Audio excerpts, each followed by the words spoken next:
Hello. গান তো অনেক গাইলাম, প্রতিদিন এত গান মনেও আসে না। তাই ভাবলাম একটা গল্প বলি, শিক্ষণীয় একটা গল্প। সবাই মনোযোগ দিয়ে শুনবেন আর সুন্দর সুন্দর কমেন্ট করবেন। গল্পটা কেমন লাগলো সেটা আমাকে জানাবেন কমেন্ট বক্সে। তো চলুন গল্পটি আমরা শুনি। আমার কাছে অনেক ভালো লেগেছে, আশা করি আপনাদের কাছেও ভালো লাগবে। শিক্ষণীয় একটা গল্প, শুনবেন কিন্তু সবাই। অনেক বড় এক কোম্পানি হঠাৎ করে ব্যবসায় লোকসান করে বসল।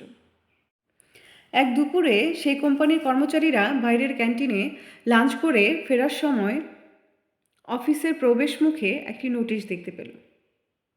নোটিশে লেখা ছিল, আমাদের কোম্পানির লোকসানের জন্য যেই ব্যক্তিটি দায়ী সে গতকাল মারা গেছে।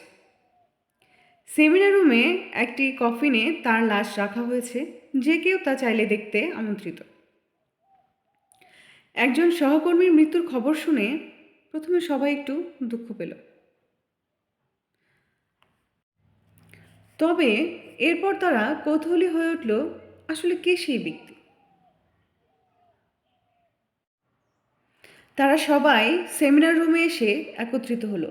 সবাই ভাবতে লাগলো, আসলে কে সেই ব্যক্তি যে আমাদের উন্নতির পথে বাধা হয়ে দাঁড়িয়েছিল, আমাদের সাফল্যের পথে বাধা হয়ে দাঁড়িয়েছিল। কে সেই ব্যক্তি? কে হতে পারে সেই ব্যক্তি? একে একে যখন কফিনের কাছে সবাই গেল এবং ভেতরে তাকালো, সবাই কেমন যেন একটু অবাক হয়ে গেল, হতভম্ব হয়ে গেল। কি হলো?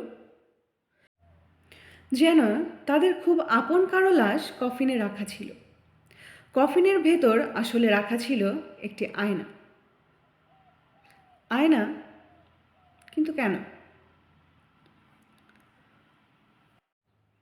যেই কফিনের ভেতর তাকিয়েছিল সেই শুধু নিজের অবয়বই দেখতে পাচ্ছিল, নিজের চেহারাটাই দেখতে পাচ্ছিল।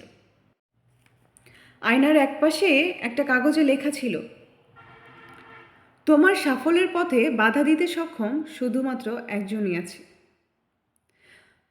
গোটা পৃথিবীতে সেই শুধু তোমার পথে বাধা হয়ে দাঁড়াতে পারে। কে সে? সে হচ্ছে তুমি নিজে। তুমি নিজেই তোমার সাফল্যের পথে বাধা হয়ে দাঁড়াও। তুমিই সেই ব্যক্তি যে তোমার জীবনে পরিবর্তন আনতে পারো, তোমাকে সুখী করতে পারো, তোমাকে সাহায্য করতে পারো। তোমার চারপাশ এবং তুমি সহ নিজেকে পরিবর্তন করতে পারো। তোমার জীবন তখন বদলে যায় না যখন তোমার অফিসের বস বদলায়, বা তোমার পরিবারের কেউ বদলায়, বা তোমার বন্ধু বান্ধব বদলায়। তোমার জীবন ঠিক তখনই বদলাবে যখন তুমি তা নিজে বদলাবে, যখন তুমি তা নিজে চেষ্টা করে বদলানোর চেষ্টা করবে। তোমার সক্ষমতা সম্পর্কে তোমার নিজের বিশ্বাসের সীমাটা যখন তুমি নিজে অতিক্রম করতে পারো, ঠিক তখনই তুমি তোমার নিজেকে বদলাতে পারবে। ঠিক তখনই তোমার স্বপ্নগুলো তুমি পূরণ করতে পারবে। যখন তুমি নিজের সীমানা অতিক্রম করতে না পারবে, কখনোই তুমি তোমার নিজেকে বদলাতে পারবে না। নিজের আলোয় আলোকিত করতে পারো চারপাশ। তাই তোমার নিজের উন্নতির পথে যদি মনে করো যে অন্য কেউ বাধা হয়ে দাঁড়িয়েছে, এটা ভুল। তাদের কথা ভেবে নিজের পরিচয় বা নিজের সক্ষমতাকে ভ্রুক্ষেপ করো না। নিজের উদ্যমে এগিয়ে চলো এবং পেছনের সকলকে দেখিয়ে দাও। তাই আজ থেকে অন্য কারো কথা ভেবে সময় নষ্ট না করে নিজের উদ্যমে সামনের দিকে এগিয়ে যাও, যেন সফলতার চূড়ায় তুমি পৌঁছতে পারো, কেউ পেছন থেকে টেনে ধরে তোমাকে নামাতে না পারে।